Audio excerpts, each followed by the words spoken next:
Roma Wines presents Suspense.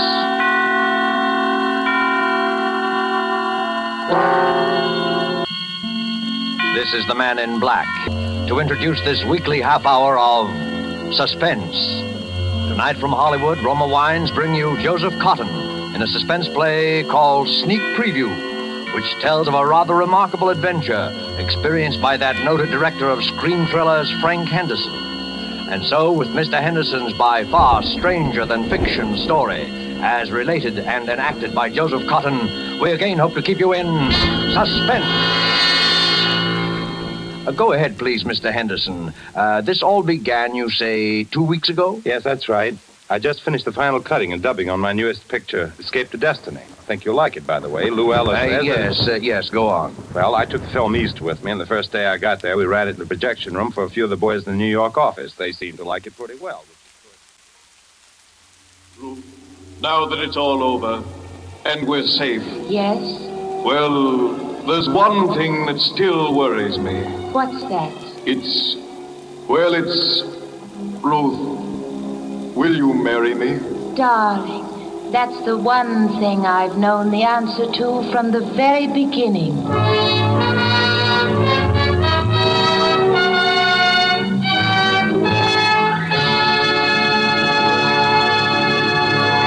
Well, boys, there it is.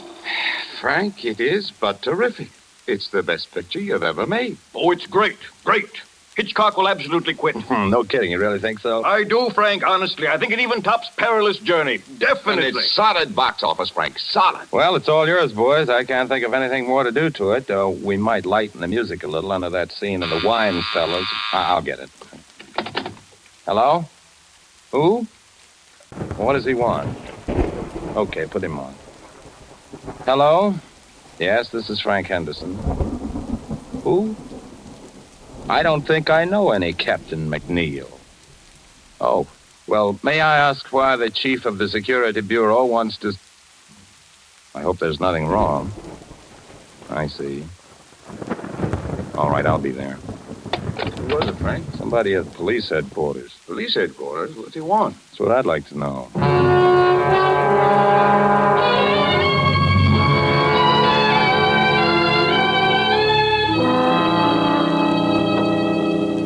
Well, Mr. Henderson, my secretary tells me you were a little mystified. Well, a little, I guess. You never heard of any Captain McNeel? Oh, no. It was just that I didn't think to connect you with the Captain McNeel. Very nicely put, Mr. Henderson. Very nicely put. But you don't need to explain.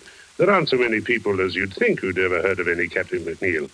An undercover agent isn't very much good if everybody knows him. No, is he? I guess not. Mr. Henderson, when I heard you were going to be in New York, I just couldn't resist meeting you. You see, Mr. Henderson, I'm probably your greatest living admirer. Well, thank you. I guess I've seen every picture of yours since the first one you directed, most of them 3 or 4 times. I'll have to remember you in my will. You know, you'd have made a first-class professional detective. I'm not so sure about that. There's a lot of difference between fact and fiction, I guess. Not so much. I've always followed the reasoning in your pictures with complete agreement. Well, I'm glad to hear that. Yes, but with one exception. Huh? What was that? I couldn't go along with you there. It was in your 5th picture, Murder in the Morning. You remember near the end of the picture where the killer has the detective and his pal at gunpoint in an empty room? I remember. The friend is allowed to leave.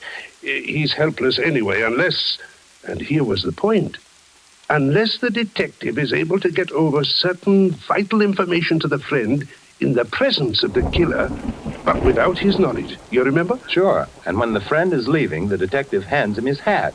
And inside the hat band, he slipped a piece of paper with the information on it. Is that what you mean? Exactly. And that's where I disagree. Although I realize it probably wasn't your fault. Probably the writer or the producer. Oh, no. As a matter of fact, that was my own idea. It's too simple, too unimaginative, if you'll forgive me the word.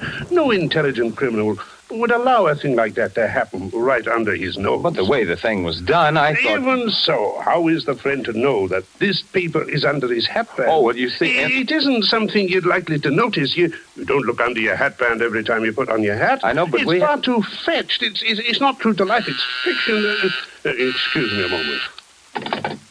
Hello? Yes? Yes, I see.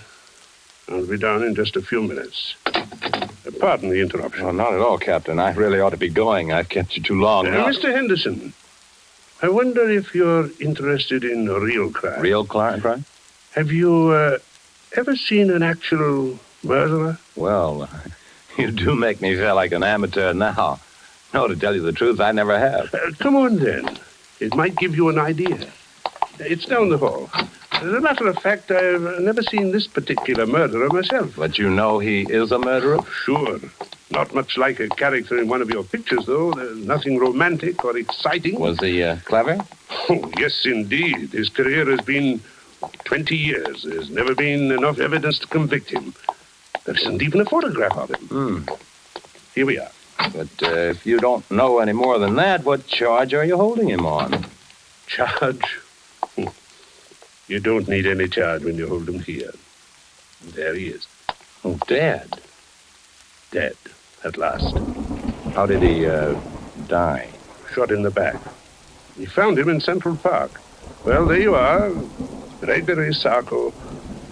Murderer, spy, drug addict, and about everything else in the book. Know who killed him? Who knows? Who cares? There are plenty of people who'd have been happy to do it if they dared. I suppose he had identification on him. Sure. Bank book, wallet, a few inconsequential papers. Is that all? That's all. Oh, a little money, a handkerchief, a tin of aspirin. Aspirin? Sure. Criminals have headaches just like other people. It was aspirin, I suppose. We professionals may not be romantic, Mr. Henderson. We are thorough. Oh, cool. Yes, it was aspirin. I remember you saying he was a drug addict. So that was all he had on him, huh? That's right. Nothing very sensational or exciting. No clues. Oh, what about that bank book? Was it in his own name? Oh, he had a lot of names. Gregory Sarko was the one in the bank book. His own, by the way. Why? Because a perfectly crazy notion has just entered my head. For a new picture? It could be. But, well, here am I in New York. Little time on my hands, and, well, the guy intrigues me, that's all. A dead man intrigues you? His life intrigues me, sure. Finding out more about it intrigues me. And what's the difference? The guy's dead. What have I got to lose? Well, now, I don't want to say it's likely, Mr. Henderson, but it's possible, just barely possible, that you might lose your life.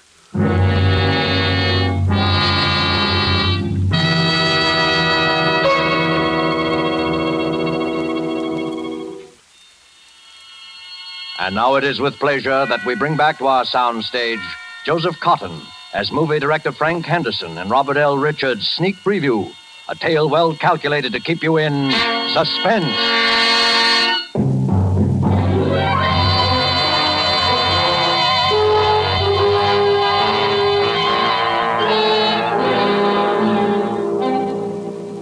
I'm not an adventurous or even a particularly courageous man, and yet suddenly I found myself engaged in what might possibly, as the captain had said, be a fairly dangerous occupation. I pored for hours over Captain McNeill's file on Sarko, even persisting in the face of a sudden and somewhat mysterious reluctance on the part of the captain to have me do so. The next thing I did was to inquire at the bank, which had issued Sarko's bank book, and found out exactly nothing. I was pretty discouraged and about ready to quit when I went back to my hotel that evening.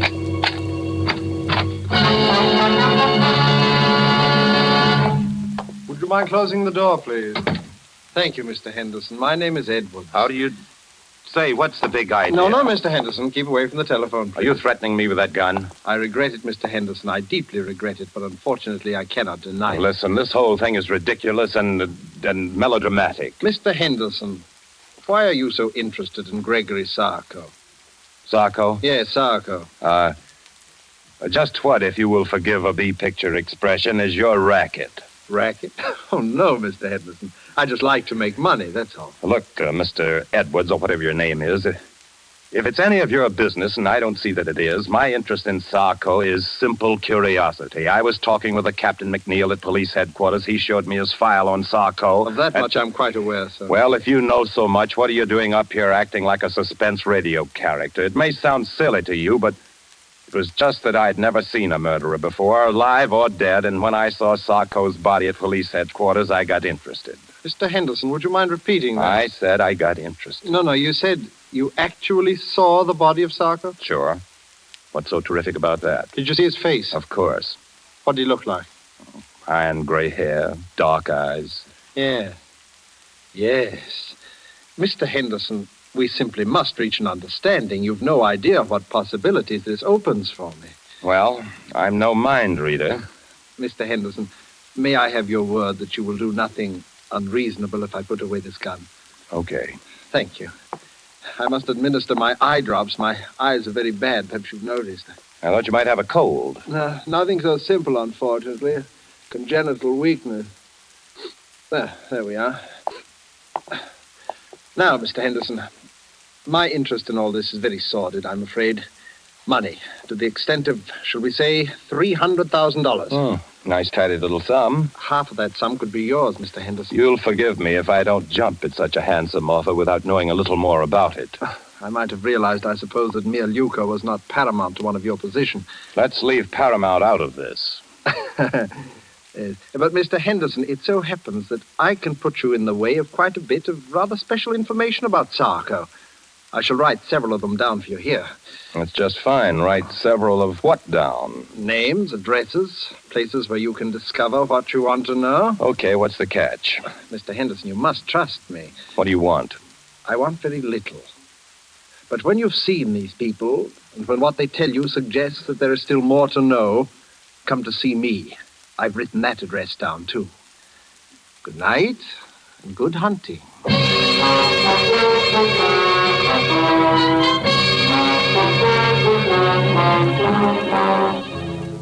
Well, by this time I was so obsessed with the thing that I actually set out to follow the itinerary of the rather sinister Mr. Edwards to the very letter.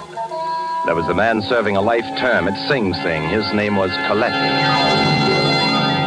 Well, it didn't used to be so healthy to talk about Sarko, but seeing he's dead, yeah, I know him pretty well. Did you ever do any business with him? Yeah, we had one little deal. He helped me in some business I had with Senator O'Malley. You remember him?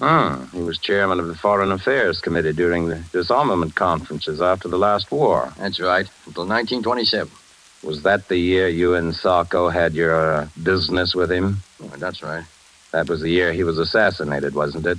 Yeah. It was quite a coincidence, Mr. Henderson. Quite a coincidence.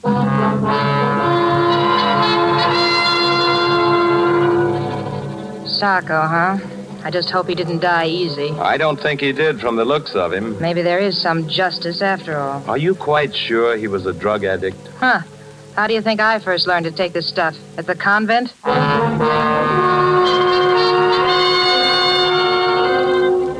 Yeah, there is one guy who might talk. I never seen him, but they called him Eddie the Greek. He used to hang around Doyle's gambling place.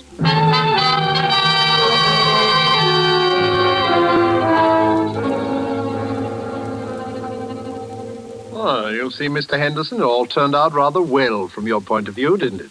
In a way. But there are a few little pieces of the picture still missing, eh? You see, that's why I dared hope that you'd come back to see me. That's fine. What about Eddie the Greek?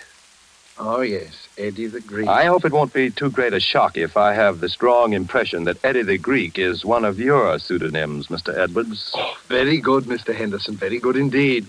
Yes, I have been called that on occasion. Then what's the idea of the wild goose chase? You're supposed to know more about Sarko than anybody. All in good time, Mr. Henderson, all in good time.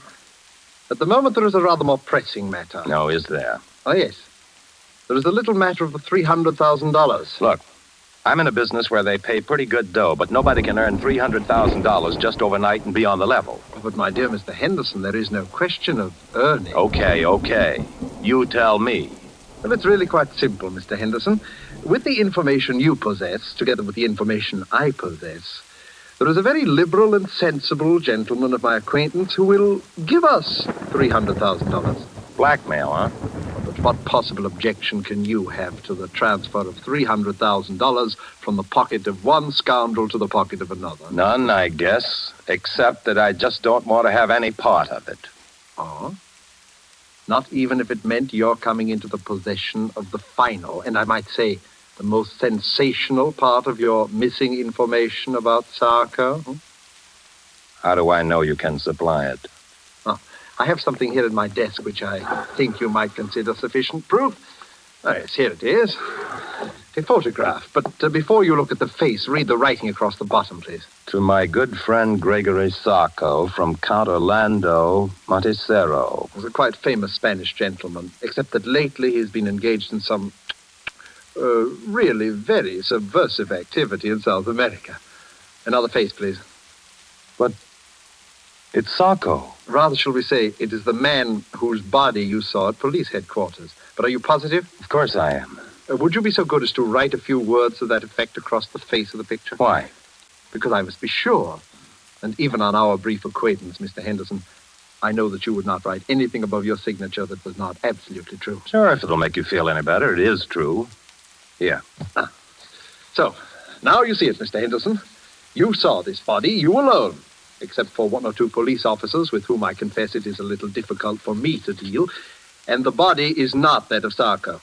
And the real Sarko? Is alive and quite well, I'm happy to say, and here in New York.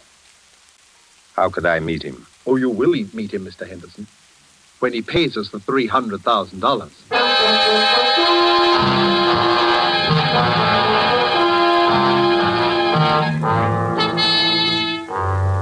By this time, I had to go through with it.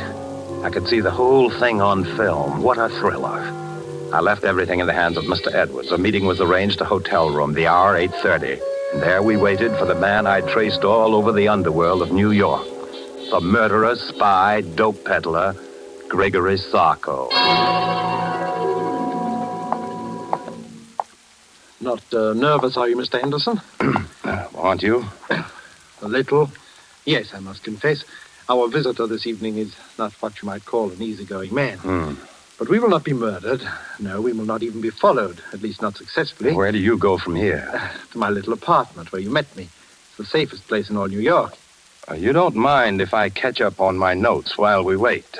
Your notes? My private file on Sarko. Oh, of course.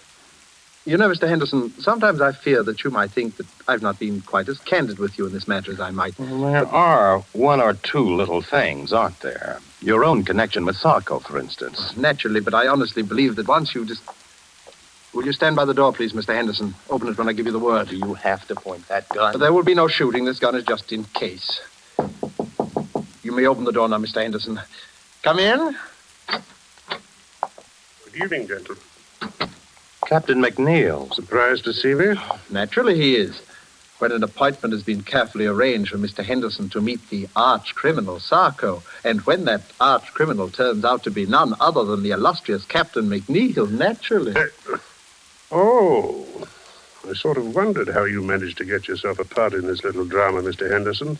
Now I know. Well, would you mind awfully explaining it to me? If I were to tell you that I am not Sarko, but rather that your confederate, Mr. Edwards, is Sarko, would that help? Oh, I'm truly sorry, Mr. Henderson. It seems my fate to be forced from one deception to another. Then you are Sarko? In a word, yes. You see, Captain McNeill would scarcely have acceded to my request if he'd not feared that a third and highly respectable party were also privy to our little secret. After all, there would be ways of dealing with Sarko, but a well-known motion picture director, that would be another story. By the way, Captain, did you bring the money, please? I did.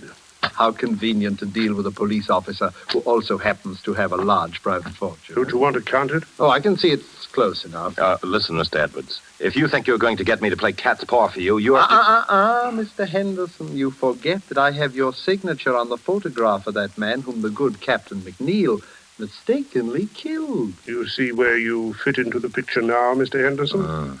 And not a very pretty picture either. Yes, it would be most inconvenient for Captain McNeill if it were known that he had accidentally liquidated the good Count Montecero, even though from a patriotic standpoint it is undoubtedly an excellent thing that he did. But there might even be international complications, might there not, Captain? Mr. Henderson, if I'd only resisted the temptation to show you that body. If only you had, Captain McNeill. You'll forgive me, gentlemen, if I administer my eye drops. My eyes seem to grow worse as my fortunes grow better. And you'll forgive me if I leave now? Perhaps someday there'll be another meeting. It could happen. Yes, who knows? Your hat, Captain McNeill. Thank you. Good night. So you're the great Sarko, eh, Mr. Edwards? You see why I could not tell you before. Believe me, I wish to, if only because your interest was so flattering. You know, he'll catch up with you someday, Mr. Edwards. Captain McNeill? Not as long as I can prove that he killed Count Montresero. By the way, was that just a sort of happy coincidence for you, or was it? Not quite. I had done some business with the Count which had turned out rather badly. Oh, he was a pure Nazi agent, without doubt. In any event, I was in difficulties with the fellow, and I persuaded him that he could secure some very valuable information if he would appear in New York as Sarko, which he was unwise enough to do. And then you tipped off Captain McNeill that Sarko was in town. You're a pretty clever boy, aren't you, Mr. Edwards? Thank you, Mr. Henderson, thank you. And now may I suggest that we return to my little flat? We? Under the circumstances, Mr. Henderson, I believe it would be safer for both of us.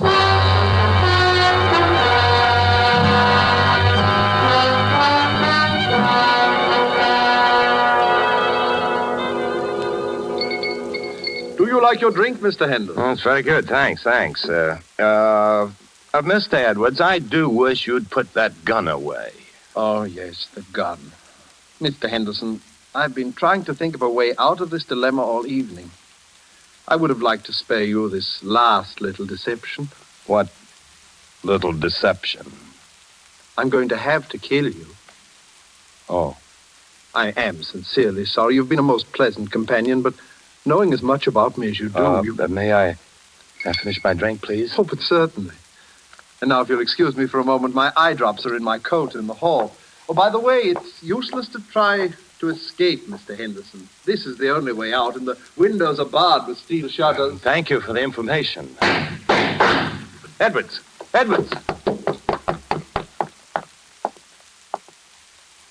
Dead. Captain McNeill. I take it that someone has just liquidated our friend Sarko, or Edwards, as you prefer. So it would seem. Did you see it happen? No. Did you have much trouble finding your way here? None whatsoever, Mr. Henderson. I'm afraid I have a little confession to You make. don't need to. But I do. You remember the matter of the information on the piece of paper slipped under the hatband? The thing in your picture that I disagreed with? I remember. I apologize. It's a highly practical device. Highly practical. Well, perhaps it wasn't made clear enough in the picture that the paper was rolled up into a little hard ball. I suppose it hurt your head when you put your hat on. It did. And I found the address of this place when I removed it. You'd make a fine detective, Mr. Henderson.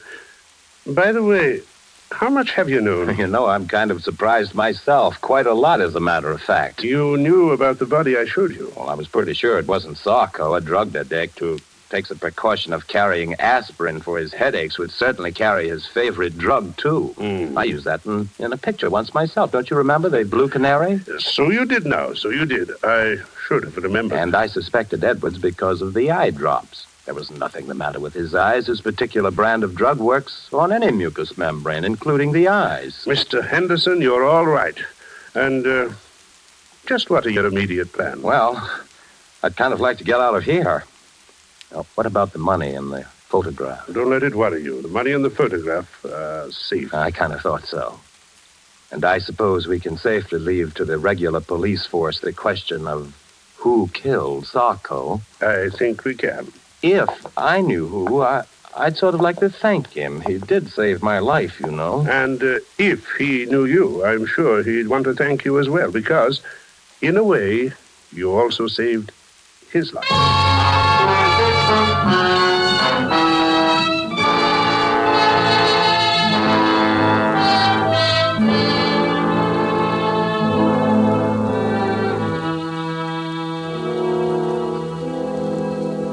Well, that's about all there is to the story. Pretty exciting stuff. Be good material for one of your pictures, I'd think, Mr. Henderson. Yeah, sure it would, sure. For that dumb studio of mine, I called a big meeting just before I left New York, and I told this story, changing a few names and places, of course. And what happened? I don't know, Frank. It's a good story, but I don't know. What's the matter? I think it would make a swell picture. Public would never go for it, Frank. It's too crazy. It's unbelievable. No, I wouldn't buy it. You're entirely right, LG. Don't make sense, Frank. A thing like that couldn't happen. Couldn't happen. Look, I'm telling you that Too arty, entirely too arty. Wouldn't gross a dime. And by the way, Frank, I wanted to talk to you about the new release. Where have you been? Me? Yeah, the last time we saw you, you beat it out of the projection room to see some cop, and nobody's heard a word from you for 2 weeks. Where you been? Me? Oh, I've been around.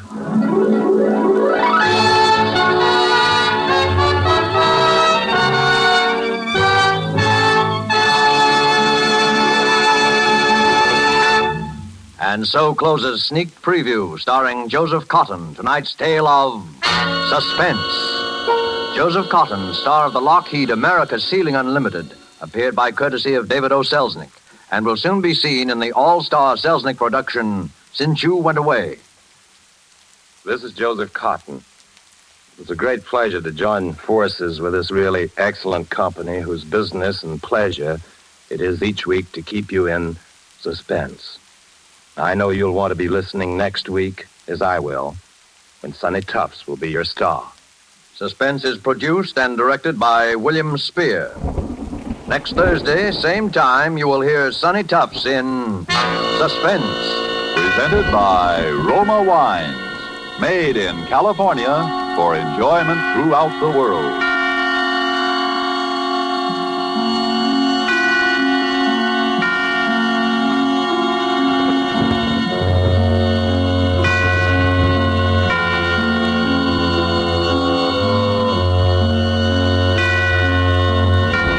This is CBS, the Columbia Broadcasting System.